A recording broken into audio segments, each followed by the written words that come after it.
Welcome back to Grammar Grade 10. This is Unit 11, Lesson 79, and we're staying with the comma. But today we look at the moments when a sentence turns and speaks to a person. You call someone by name. You tag a little question onto the end of a statement. You open a letter and you close it.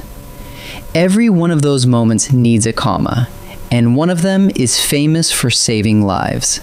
Let's dig in. Commas do a lot of quiet work in a sentence, and today we add 3 more jobs to the list. First, direct address. When you name the person you are speaking to, that name gets fenced off with commas.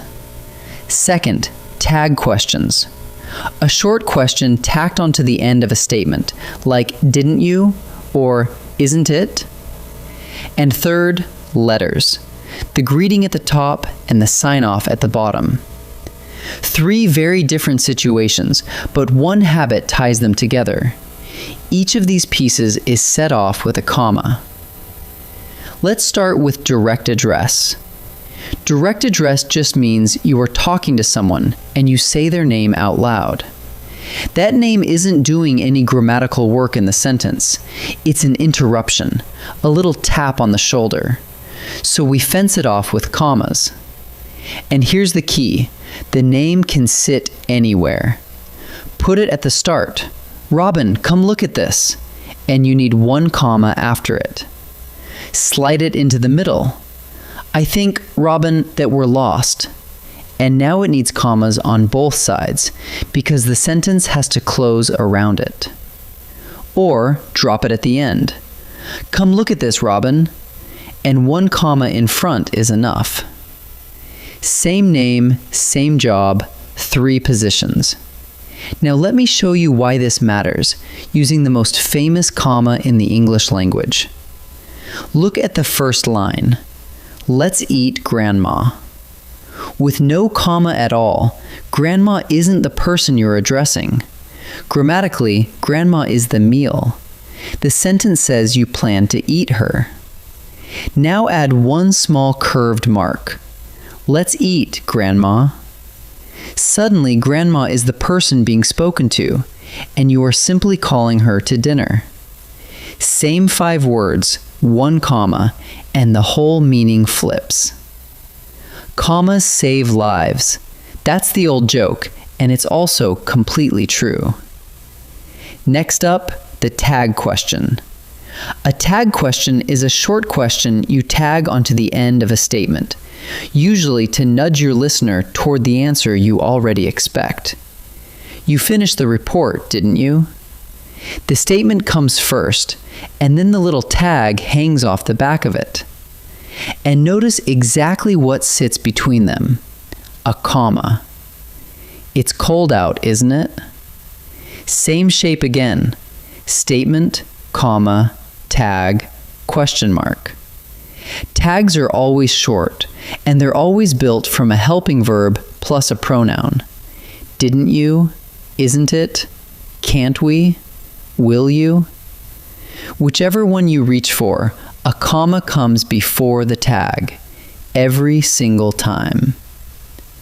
Our last job takes us to letters. When you write a friendly letter, to a cousin, a friend, an old teacher, the greeting takes a comma. So you write, "Dear Reuben," and a comma goes right after the name. That greeting has a proper title, by the way. It's called the salutation. Then at the bottom of the page comes the closing, "Sincerely," or "Yours truly," and the closing takes a comma as well. That one has no exceptions. A comma after the closing shows up in every letter you will ever write, friendly or formal. Now here is where people slip. In a business letter, the greeting does not take a comma. It takes a colon. "Dear Ms. Okafor," followed by a colon. We met the colon a few lessons back, and this is exactly the crisp, formal job it was built for. Friendly greeting, comma. Business greeting, colon. Every closing, comma. Let's turn all of that into a quick check you can run in a second. 1.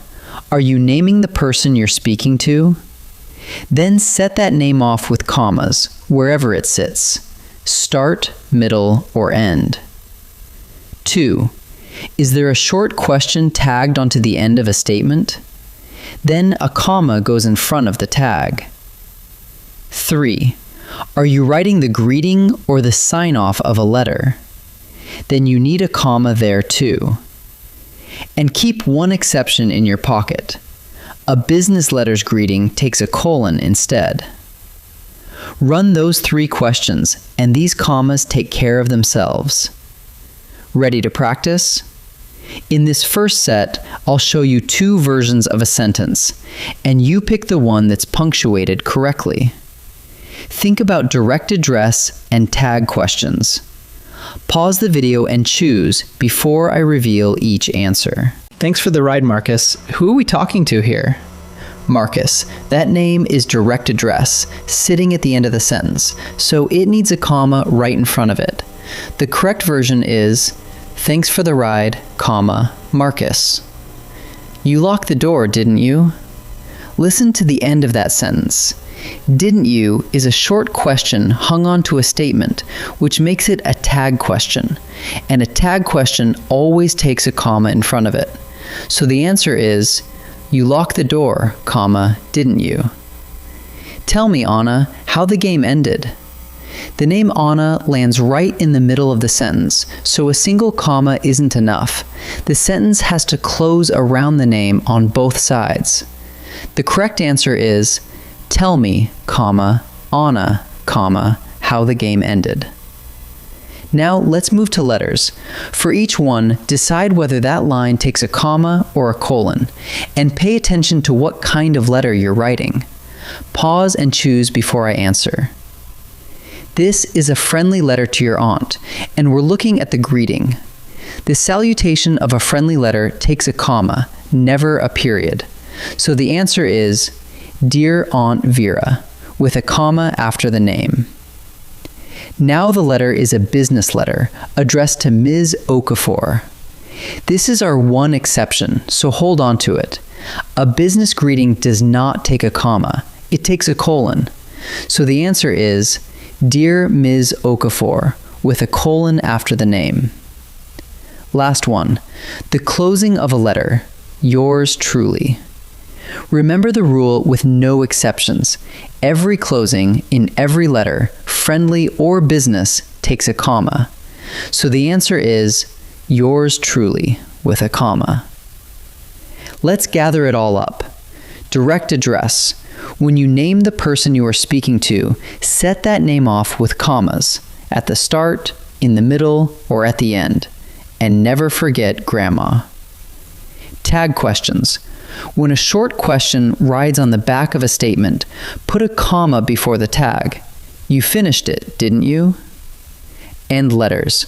A comma after the salutation of a friendly letter, a comma after the closing of every letter, and a colon after the salutation of a business letter.